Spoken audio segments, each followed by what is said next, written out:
नमस्कार, welcome to prep IAS. मैं सुमंत। चलिए डिस्कस करते हैं आज के दो आंसर्स को।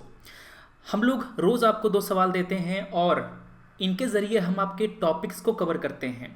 आज दोनों सवाल इंडियन सोसाइटी से दिए गए हैं। GS1 के दो टॉपिक को हम लोग कवर करेंगे आज। तो जब भी मैं आपको सवाल दूं तो आप पहले टॉपिक के बारे में पढ़ लेंगे, उसके बाद में जवाब लिखेंगे। अगर आपने उसके बारे में पहले से पढ़ रखा है तो आप आराम से आंसर लिखिए, कोई दिक्कत की बात नहीं है। मगर कोशिश कीजिए कि आंसर लिखने के क्रम में आपका वो टॉपिक पूरी तरह से कंप्लीट हो जाए, मतलब कि उस टॉपिक से जुड़ा हुआ कोई भी इशू पूछा जाए आप उसके बारे में आंसर लिख पाएँ। जैसे कि आज का पहला टॉपिक है जुवेनाइल डिलिंक्वेसी। ये क्या होता है, इसके कारण क्या हैं, सरकार ने क्या क्या मेजर लिया है इस समस्या को दूर करने के लिए, सभी डायमेंशन को आप कवर कर लेंगे। उसके बाद आप इस सवाल का जवाब लिखेंगे। ठीक है, 15 मार्क्स का सवाल, 250 मिनट आपको इसका आंसर लिखना है। सवाल पढ़ते हैं। आप इसे समझते क्या हैं, आप इसको पहले इंट्रोड्यूस कर देंगे कि इसका मतलब क्या होता है, इसका काउज क्या होता है, इसका कौन कौन से फैक्टर रिस्पॉन्सिबल हैं, दूसरा पॉइंट ये डिस्कस करना है आपको। थर्ड है इसका कॉन्सिक्वेंस क्या है, इसका कॉन्सिक्वेंस क्या है, सरकार ने क्या मेजर लिए हैं, सरकार ने क्या प्रोसीजर बनाया है इसको डील करने के लिए। तो इस सवाल का 4 पार्ट है, आपको चारों पार्ट को इस तरह से हेडिंग दे करके एड्रेस करना है। इंट्रो में आप पहले इसको डिफाइन कर देंगे। बॉडी का जो पहला पार्ट होगा वहां पर आप काउजेज लिखेंगे। सेकंड पार्ट में आप इसके कॉन्सिक्वेंस को लिखेंगे। थर्ड पार्ट में आप जो मेजर लिए गए हैं, जो प्रोसीजर बनाए गए हैं, जुवेनाइल जस्टिस एक्ट, दूसरे कानून, उसके बारे में आप चर्चा करेंगे। क्लियर बात है। तो क्वेश्चन का मतलब समझ के क्या पूछना चाहता है, आंसर का स्ट्रक्चर समझ के क्या पूछना चाहता है, ठीक है ना। तो ये आपके आंसर का स्ट्रक्चर हुआ कि आप इंट्रो और क्या लिखेंगे। कंक्लूजन जो होगा ना वो आपका फॉरवर्ड लुकिंग होगा। हमने ये मेजर लिए तो हैं, मगर हमको और क्या करना है इसको और इम्प्रूव करने के लिए, हम और क्या कर सकते हैं, वे फॉरवर्ड करना यहाँ से। ठीक है, चलो कंटेंट देखते हैं। क्या मतलब है जुवेनाइल डिलिंक्वेसी का। कोई भी काम जुवेनाइल के द्वारा किया गया, मतलब कि बच्चे के द्वारा किया गया जो 18 साल से कम हो, 16 साल से कम उम्र के हो, जिसको सोसाइटी अप्रूव नहीं करता, जो सोशल नॉर्म के अगेंस्ट है, जो लीगल नॉर्म्स के, लीगल जो लॉ हैं उनके अगेंस्ट है। फॉर एग्जाम्पल, मान लो कि किसी ने किसी का सिर फोड़ दिया, समाज के नॉर्म्स के भी अगेंस्ट है और लॉ के भी अगेंस्ट है, आप किसी के खिलाफ वायलेंस कर रहे हैं, समझ गए ना। तो ये आपका जुवेनाइल डिलिंक्वेसी होता है। कोई जाकर किसी के यहाँ चोरी कर लिया तो ये क्राइम भी है और सोसाइटी के नॉर्म्स के भी खिलाफ है, ठीक है ना। छेड़ना, रोड पर जो आपकी ईव टीजिंग होती है, वो सब चीज़ें, ये सारा जुवेनाइल डिलिंक्वेसी के अंतर्गत आता है। मतलब कि ये काम, वो बिहेवियर, बच्चों का वो बिहेवियर जो सोसाइटी के और लॉ के दोनों के खिलाफ है, उसको हम कहते हैं जुवेनाइल डिलिंक्वेसी। क्लियर बात है। यह आपका इंट्रो हो गया। इतना लंबा ना लिख करके आप केवल एक लाइन का इंट्रो लिखेंगे और अपना बॉडी पर पहुंच जाएंगे। क्लियर बात है। चलो यहां पर आप एक एग्जांपल दे सकते हैं डिलिंक्वेंसी का कि क्या होता है, ठीक है ना। वैसा काम जिसके लिए लॉ में या सोसाइटी में पनिशमेंट प्रेस्क्राइब किया गया हो, मतलब सजा मिलेगी इसके लिए। अब आती है कि क्या कारण है। पहला है इंडिविजुअल फैक्टर। कुछ बच्चे बदमाश होते हैं सत्य है ये। जैसे कि कई बच्चों में एक पर्सनालिटी ट्रेट होता है, उनका व्यवहार ही ऐसा होता है, वो इनसिक्योरिटी फील कर रहे होते हैं, फियर फील कर रहे होते हैं, खुद पर कंट्रोल कम होता है, इमोशनल कन्फ्लिक्ट झेल रहे होते हैं। ये जो पर्सनालिटी ट्रेट है ना, मतलब कि किसी बच्चे की ये जो प्रॉपर्टी है वो केवल उसकी प्रॉपर्टी नहीं है, वो कहाँ रह रहा है, किस परिवार में रह रहा है, किस तरह के समाज में रह रहा है, ये सभी चीज़ें उस बच्चे के बिहेवियर को डिसाइड करता है। कोई बच्चा बदमाश पैदा नहीं होता, बन जाता है, समाज में उसको इस तरह से चीज़ें मिलती हैं जिस कारण से। कई तरह की जो फैमिली होती हैं वो ब्रोकन हो, जैसे कि पापा मम्मी में लड़ाई होती है, बच्चा परेशान रहता है हर समय, उसको माँ बाप का प्यार नहीं मिल पाता, तो वो अकेलापन फील करने लग जाता है। पापा दारूबाज है, आके मम्मी को पीटता है, इससे भी एक समस्या पैदा होती है। परिवार में एक जुड़ाव नहीं है, अलगाव है, माता पिता दोनों काम करने वाले हैं, बच्चे को देखने वाला कोई नहीं है, क्या करेगा, खाली दिमाग। घर किसका होता है, सदा घर होता है। तो यहाँ पर जो पेरेंट है, सिबलिंग है, उसके बीच में कितना बढ़िया रिलेशन है, कितना बढ़िया अफेक्शन है, सारी चीज़ें फैमिली, हमारा समाज, जो भी हमारा संबंध है हमारे आसपास का, वो डिसाइड करता है कि हम किस तरह का एक जो मेंटेलिटी है उसको लेकर के पैदा होते हैं, उसको हम अपने आगे बढ़ाते हैं। ठीक है ना। एक बच्चा होता है जिसको टेंशन रहता है कि यार मुझे कोई कुछ समझता नहीं है, मतलब मुझे मेरी कोई वैल्यू नहीं है, इस तरह का। ठीक है ना, क्योंकि उसके परिवार में पहले से उसको वैल्यू नहीं दिया गया, उसके परिवार में पहले उसको अप्रिसिएशन नहीं दिया गया, शाबाशी नहीं दी गई उसको किसी काम के लिए कि तुमने ये काम बढ़िया किया है, शाबाश। समझ गए बात। तो जब बच्चा जो होता है ना वो धीरे धीरे अपने माइंड को डेवलप करता है, अपने आसपास की चीज़ों को ऑब्जर्व करके, झेल करके, सब चीज़ें। ठीक है ना। तो खुद की भी कुछ बातें होती हैं, फैमिली की भी कुछ बातें होती हैं। इसके अलावा जो स्कूल है, पीयर ग्रुप है, उसमें उसका कैसा संबंध है। कई बच्चे होते हैं जो स्कूल जाते हैं, उसको दूसरे लोग परेशान करते हैं, निकनेम रख देते हैं उसका अजीब अजीब सा। ठीक है ना। तो वो बच्चा अब उसे दुश्मनी झेल ले लेगा, है ना, उसको हमेशा घृणा करेगा, उसको मतलब हमेशा एक अलग निगाह से देखेगा कि ये सब बदमाश हैं, हमको परेशान किए हैं बचपन में बहुत ज़्यादा। ठीक है ना। तो जो वैल्यूज़ हैं वो उसकी इम्पैक्ट होगी। जो वैल्यू है अपनापन का, ब्रदरहुड का, वो उसमें डेवलप नहीं हो पाएगा।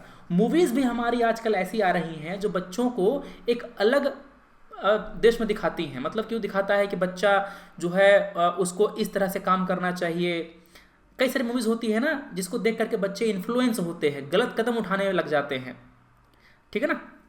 दूसरी बात, अनएम्प्लॉयमेंट, लो इनकम, इस कारण से परिवार में गरीबी आती है और गरीब परिवार संतुष्ट नहीं हो पाता, मतलब कि कोई भी विश फुलफिल नहीं हो पाती। ठीक है ना। बच्चे को अच्छी पढ़ाई नहीं मिल पाती, अच्छा खाना नहीं मिल पाता, तो इन सब की तलाश में, एक अच्छे जीवन की तलाश में वो क्राइम की ओर लग जाता है, कभी कभी अच्छा मार्गदर्शन नहीं मिल पाने के कारण। समझ गए। तो क्या क्या फैक्टर्स रिस्पॉन्सिबल है इसके पीछे, वो समझ में आ गया। तो आपको बस पॉइंट वाइज लिखना है, individual, family, school, movies, poverty, इन सब के बारे में। अब आपने जो कारण है वो लिख दिया, कंसिक्वेंस क्या होता है। अगर कोई बच्चा क्राइम की ओर चला गया तो उसको अच्छी इकोनॉमिक अपॉर्चुनिटी नहीं मिलेगी। अगर किसी बच्चे के खिलाफ कोई केस दर्ज है पुलिस स्टेशन में, तो कोई उसको जॉब देगा? उसको कोई जॉब नहीं देगा। जब उसको अच्छा जॉब नहीं मिलेगा तो उसको इनकम नहीं मिल पाएगा, गरीबी में रहेगा, तो हमेशा असंतुष्ट रहेगा, समाज के खिलाफ सोचता रहेगा कि उसने जो समाज उसने उसकी लाइफ खराब कर दी। समझ रहे बात। तो फिर से वो क्राइम की ओर चला जाएगा। अगर उसके व्यवहार को न ठीक किया गया तो दोबारा क्राइम करने में लग जाएगा वो। दूसरी बात, जब उस पर कोई केस दर्ज हो गया तो समाज उसको नीची निगाह से देखेगा, उसको फैमिली उसको दुत्कारता रहेगा, तो उसको लगेगा कि यार इससे बढ़िया, मतलब हम बुरा थे तो हमको सजा मिल गया, मगर अभी तो बुरा नहीं है, फिर भी लोग हमसे खराब मतलब कैसे व्यवहार करता है, तो क्यों ना बुरा ही बन जाया जाए। एक मूवी है mega mind, mega mind animation movie है, बहुत बढ़िया मूवी है, इसको देखिएगा। ठीक है ना। इसमें एक मतलब दो एलियन आता है। एक एलियन बच्चा जो होता है वो अच्छे घर में पलता है, दूसरा एलियन बच्चा जेल में पलता है। तो जो जेल का जो बच्चा होता है ना, उसका दिमाग किस तरह से डेवलप होता है, किस तरह से उसमें समाज के प्रति एक गलत भावना आ जाती है, वो दिखाया गया। बहुत अच्छी मूवी है, देखिएगा। ठीक है ना। एनिमेशन मूवी है, इसका हिंदी में मिल जाएगा आपको टेलीग्राम पे, टोरेंट पे, जहाँ पर भी तुम जुगाड़ लोग हम जानते हैं। चलो, अब सरकार ने क्या मेजर लिए हैं। सरकार ने जुवेनाइल को अलग तरह से ट्रीट करने का प्रयास किया है। जो क्रिमिनल है ना, मतलब कि जो 18 साल से ज़्यादा उम्र के है लोग हैं जो क्राइम करते हैं, उनको अलग ढंग से ट्रीट किया जाएगा इनको। ठीक है। जुवेनाइल जस्टिस एक्ट बनाया गया है, जिसके अंतर्गत जुवेनाइल जस्टिस बोर्ड का गठन किया गया है। ये बोर्ड डिसाइड करेगा कि जो बच्चा 16 से 18 साल का है, इसको एडल्ट की तरह ट्रीट किया जाए या फिर बच्चे की तरह। उसकी साइकोलॉजी को देख करके डिसाइड किया जाएगा कि ये जो बच्चा है वो अभी भी बच्चे की मानसिकता रखता है या फिर बड़े की मानसिकता रखता है। समझ गए। हमारा जो पूरा प्रोसेस है वो ये चाहता है कि बच्चा रिफॉर्म हो जाए, ना कि उसको पनिशमेंट दिया जाए, ना कि उसको बदला लिया जाए उससे। समझ गए। तो ये बातें थी जुवेनाइल डिलिक्वेंसी की। आपका जो आंसर है वो हम देखते हैं अब कि आपने कितना बढ़िया आंसर लिखा है। ठीक है ना। चलो, ये आंसर देखते हैं पहले। दीपाली तोमर का आंसर है ये। तुम्हारा सेशन मैं पहली बार देख रहा हूँ इस क्लास में, और तुमने शायद इंस्ट्रक्शन फॉलो नहीं करी, इसी कारण से। क्रॉप ढंग से किया करो, और जब तुम आंसर सबमिट करते हो ना तो उसमें नाम लिखा करो कि कौन सा आंसर है। ठीक है। चलो देखते हैं।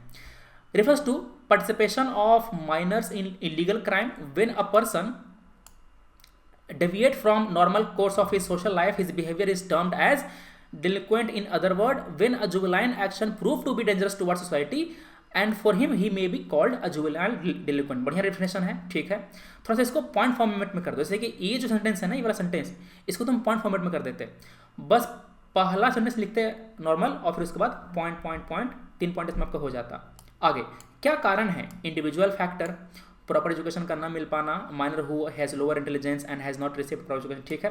फैमिली फैक्टर में be inclusive of ongoing family feuds, neglect and abuse और absence of proper parental supervision, बढ़िया पॉइंट है। Substance abuse factor, juvenile today are rising more powerful using more powerful drugs than adolescent 10 years ago.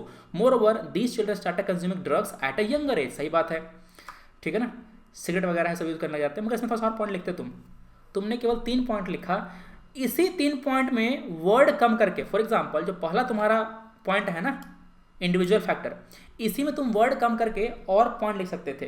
Cause को तुम बांट दो, political, economic, social, इस तरह से, समझ के बाद वैसे लिखो। फिर चलो हर पॉइंट, हर हेडिंग में कम से कम 4 से 5 पॉइंट लिखने की कोशिश करो। जैसे इसे यहाँ तुमने लिखा ना 5 पॉइंट, इस तरह से। Delinquency is a big problem that not only affect the victim of the delinquent but is also affect the juvenile delinquent and themselves, their family and even society as a whole। तो इसी 4 line को simple से लिखो ना कि juvenile की जो डिलिंक्वेंसी है it affect the child, their family and society, खत्म हो गई बात। तो वर्ड कम करना सीखो इसको। 4 लाइन तुमने लिखा, जो मैंने बोला तुम्हारे तुरंत के अंदर आ जाएगा। Most of these crimes make the juvenile to lose his freedom because he may be placed on probation or even incarcerated, ठीक है। incarcerated मतलब होता है जलाना। As stated, juvenile delinquency has serious effect on a number of societal group.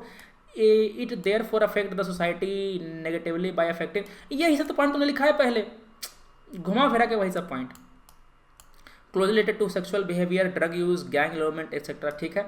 Procedure to deal with juvenile. The most effective way to prevent juvenile delinquency has in-depthly been assist children and their family from very beginning, ठीक है। Answer crisp नहीं है तुम्हारा, तुमने लंबा लिख दिया है, मगर बात यही है कि जो पॉइंट मैं चाहता हूँ वो पॉइंट नहीं है इसमें, फिर नंबर इसमें तुम्हारा कम मिलेगा, ठीक है। करना क्या कि कम वर्ड यूज़ करो, मतलब कि पॉइंट लिखना ज़्यादा है, कम वर्ड यूज़ करके, ठीक करो इसको। चलो अगला आंसर देखते हैं हम लोग। डेलिंक्वेंसी का ही अंकिता का है। हाँ, जिनका भी आंसर चेक होगा वो कमेंट में लिखेंगे कि हाँ चेक हो गया आपका, ताकि मुझे दिखे कि आप लोग क्लास करते हैं। अगर नहीं करते तो मुझे दिख जाएगा कि हाँ तुमने नहीं लिखा है, और फिर हम लोग उसी को भी चेक करेंगे जो क्लास करते हैं, ऑब्वियसली बात हमको चेक करेंगे। Also known as juvenile attending it, the act of participating in minor or individual younger than the majority, ठीक है। In the United States of America, USA लिखो ना शॉर्ट में, समझ जाएंगे तुम, तुम्हारे USA। A juvenile delinquent is a factor is a person who is typically below 18, ठीक है। Causes juvenile delinquency, बढ़िया। Individual factor, family factor, बढ़िया है। Substance abuse, unplanned urbanization, economic problem, देखो इसने 5 पॉइंट लिखा है। बस अच्छा और अच्छा होता अगर तुम नीचे वाला जो है ना सारे पैराग्राफ छोटा कर देते, तुम छोटा करो उसको। प्रिवेंशन कंसिक्वेंस तुमने कहाँ लिखा? अरे कंसिक्वेंस कहाँ है चाची? ऐसे कैसे होगा? तुमने एक पॉइंट छोड़ दिया कंसिक्वेंस का, तुमने प्रिवेंशन लिख दिया सीधे, ठीक है ना। इसको ठीक करना। चलो आगे देखते हैं हम लोग। अपना जो अगला सवाल है वो है GS4 पर ही, कह रहा है धार्मिक कट्टरवाद, धार्मिक फंडामेंटलिज्म से आप क्या समझते हैं? पहली बात आप ये लिखेंगे अपने आंसर में। दूसरी बात, वो कौन से फैक्टर हैं जो हमारे समाज में धार्मिक कट्टरवाद को बढ़ावा देते हैं? तो ये जो फैक्टर है ना बाबू, इसको अलग अलग में लिखो। सोशल, रिलीजियस, ठीक है ना, पॉलिटिकल, लीगल, ठीक है, ये सब। जैसे कि अगर मैं पूछूं कि पॉलिटिकल, तो पॉलिटिकल में क्या होगा? कई सारे जो पॉलिटिकल पार्टी है ना, वो वोट बैंक पॉलिटिक्स के लिए एक पर्टिकुलर रिलीजन को प्रमोट करती हैं। जो धार्मिक कट्टर लोग होते हैं ना, उनको प्रमोट करती हैं ताकि उस धर्म के लोगों को मोबिलाइज किया जा सके। ये बात केवल हिंदू मुस्लिम के लिए सही नहीं है, हिंदू मुस्लिम के अलावा जो सिख हैं, जो जैन हैं, जो दूसरे धर्मों के लोग हैं, सभी पर यह बात अप्लाई होती है। ठीक है ना। सिख में था भिंडरावाले, याद है उस समय 1984 वाला, ठीक है ना, अमृतसर जो मंदिर है उन सब वो सब चीज़ें। तो हर धर्म में जो कट्टर लोग हैं उनको मोबिलाइज करता है पॉलिटिकल पार्टी, और उसको यूज करके अपने पॉलिटिकल फायदे के लिए यूज करना चाहता है, और जो आम जनता है ना वो हमेशा यूज ही होता है। समझ के बाद, ये पॉलिटिकल फैक्टर है। वैसे ही जो लीगल फैक्टर क्या है, हमारे समाज में, हमारे लॉ में कोई टफ जो पनिशमेंट है ना उसको प्रिस्क्राइब नहीं किया गया है। प्लस अगर कोई केस फाइल भी होता है तो वो डिले हो जाता है हमारे जुडिशरी के कारण, है ना, केस पेंडिंग है ढेर सारा। तो इन सब फैक्टर को आप इन सब हेडिंग में लिखेंगे ना, जैसे कि सोशल फैक्टर हैं तो 1 2 3 पॉइंट यहाँ हो गया, 2-3 पॉइंट यहाँ हो गया, 2-3 पॉइंट यहाँ हो गया, तो इसमें तो आपको ज़्यादा नंबर मिलेगा। समझ गए। तो जब भी तुमसे कोई फैक्टर पूछे, कोई रीज़न पूछे, तो तुम उसको इस तरह से लिखने का प्रयास करो। एक बार दो बार में नहीं आएगा, 8-10 आंसर जब तुम लिखोगे ना बढ़िया से सोच सोच के, देख देख करके, तब तुम्हारे भीतर एक आदत बन जाएगी इसी तरह से सोचने की, ठीक है ना। फिर तुमसे कोई भी सवाल देंगे ना तुम इसी तरह से तुम उसका आंसर लिखोगे, आदत बन जाएगा तुम्हारा लिखने का, इस तरह से अलग अलग भाग में डिवाइड करके।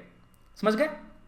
करना क्या, आज से अगले 5 दिन तुम रोज आधा घंटा टॉपर की कॉपी को देखो। कुछ नहीं, टॉपर का जो कॉपी है विजन के साइट पे मिल जाएगा, डाउनलोड करना, आधा घंटा बैठ करके बस पढ़ना उसके आंसर को, सवाल 2 बार पढ़ो, उसके बाद उसका आंसर पढ़ो, देखो कि उसने क्वेश्चन में क्या क्या बातें एड्रेस करी हैं, कहाँ उसने डाटा यूज किया है, वो पॉइंट कैसे लिख रहा है, डायग्राम कैसे बना रहा है। समझ गए। देख के हम लोग सीखते हैं बहुत सारी चीजें। क्लियर है। चलो देखते हैं इसको। पहला पार्ट क्या पूछ रहा था कि क्या होता है धार्मिक कट्टरवाद। इसका मतलब ये होता है कि जब कोई इंडिविजुअल ये सोच लेता है कि हमारा धर्म खतरे में है और वो उस धर्म को डिफेंड करने निकल पड़ता है अपने आप पर सारा लोड लेकर के, और जब वो वायलेंस का यूज करता है, जब वो इलीगल मेथड का यूज करता है, तो उसको हम लोग धार्मिक कट्टरवाद, रिलीजियस फंडामेंटलिज्म कहते हैं। ठीक है ना। यहाँ पर सेल्फ स्टाइल्ड ट्रू बिलीवर, मतलब कि जो लोग अपने आप को धर्म का एक रखवाला समझते हैं, वो लोग इन सब एक्टिविटी में इन्वॉल्व होते हैं। ठीक है। जिनको ये लगता है कि हमारा जो धार्मिक आइडेंटिटी है, मतलब हमारा जो धार्मिक पहचान है, वो इरोड हो रहा है। जैसे कि हमारा जो समाज है वो जब जब आधुनिक हो रहा है ना, तो हमको लगता है कि समाज आधुनिक होने के साथ साथ लोग धर्म से दूर चलते जा रहे हैं, तो फिर एक विरोध की भावना आ जाती है इस आधुनिकता के प्रति कि आधुनिकता सही नहीं है, यहाँ पर लोग धर्म को इग्नोर कर रहे हैं। समझ के बात। तो यहाँ पर जब आपकी धार्मिक आइडेंटिटी को चोट पहुँचती है तो फिर आप इस कट्टरवाद की तरफ बढ़ते हैं। समझ गए। मगर सच्चाई पता है क्या है, आधुनिकता के चक्कर में जितने लोग धर्म से दूर होते हैं, कुछ समय के बाद वो दौड़ करके धर्म की तरफ ही आते हैं। स्पिरिचुअलिज्म उनको जब दिखता है कि ये जो आधुनिकता है वो केवल जो ये है ना फिजिकल प्लेजर, मतलब कि जो वस्तु है उसकी ओर हम लोग अट्रैक्ट होते हैं, केवल पैसे की ओर हम लोग अट्रैक्ट होते हैं। कुछ समय के बाद ये पैसा आपको कुछ नहीं देता, उसके लिए फिर आप शरण में आते हैं नेचर के, ईश्वर के। ईश्वर का मतलब ये नहीं कि भगवान, अल्लाह, ये सब, एक जो सुप्रीम पावर है ना उसके नीचे आप आते हैं कि अब तुम ही हो जो हो। ये सत्य है। ठीक है। तो ये सब चीज़ें हैं। अब क्या कारण है। सबसे पहला कारण है मॉडर्नाइजेशन, आधुनिकीकरण।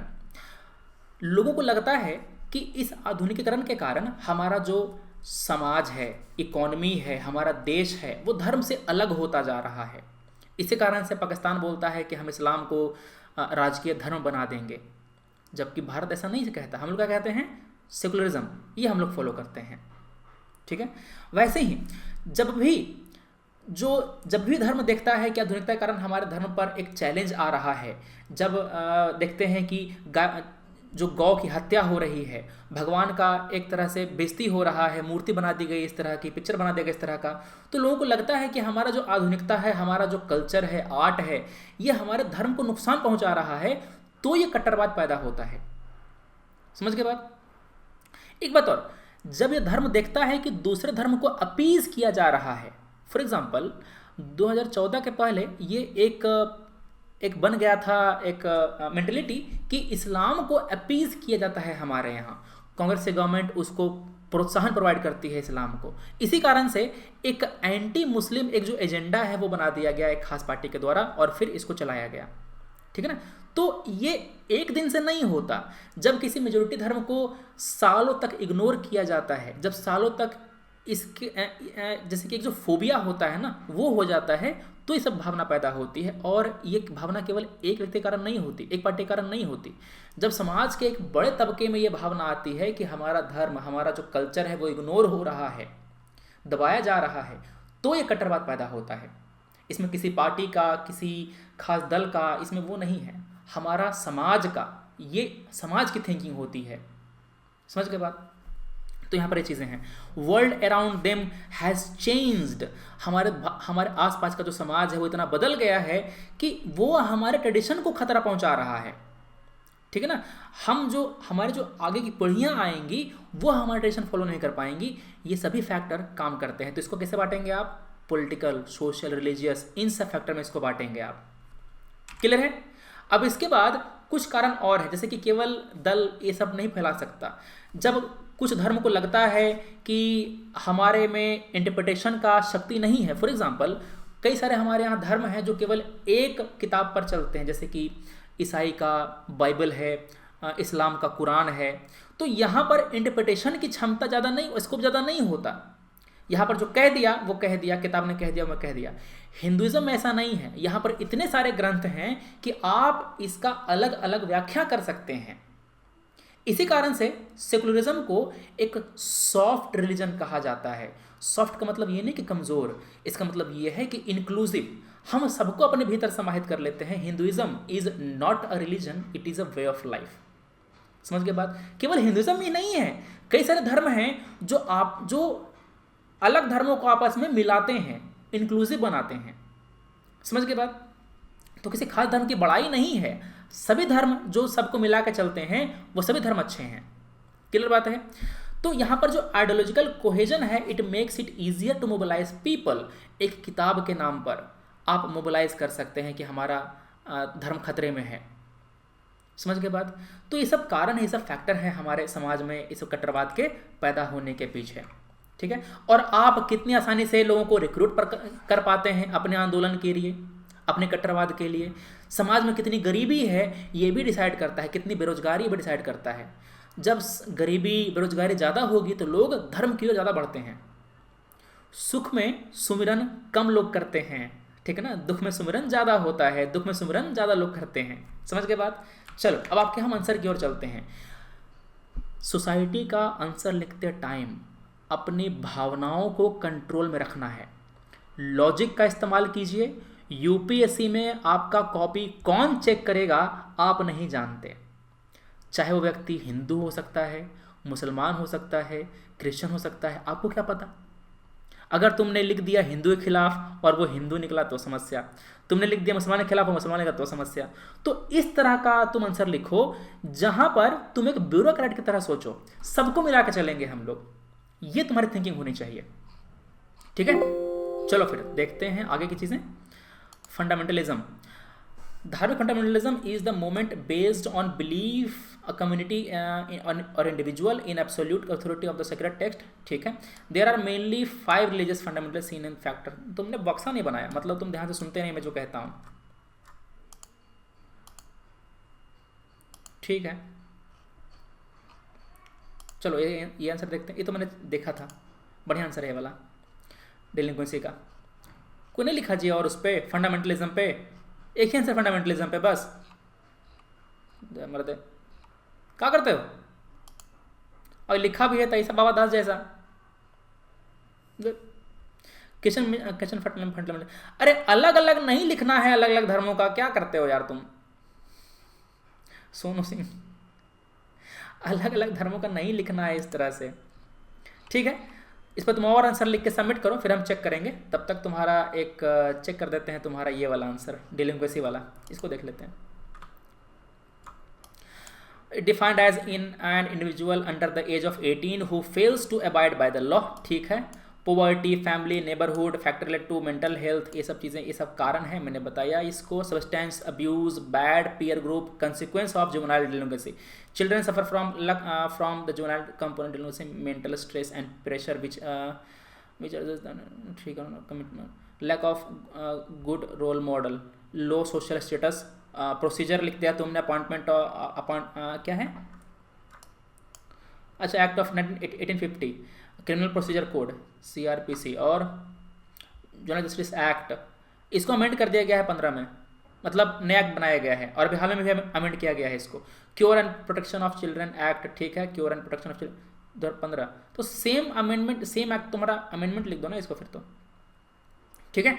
चलो तो ये बातें हो गई हमारी आज की। आपको जो सवाल है वो फिर से सुबह में मिल जाएगा, ठीक है ना, उसका आंसर लिखिए, सबमिट कीजिए, हम मिलते हैं फिर अपने अगले वीडियो में। लेक्चर अच्छा लगा लाइक, खराब लगा dislike. Thanks for watching, take care, जय हिंद।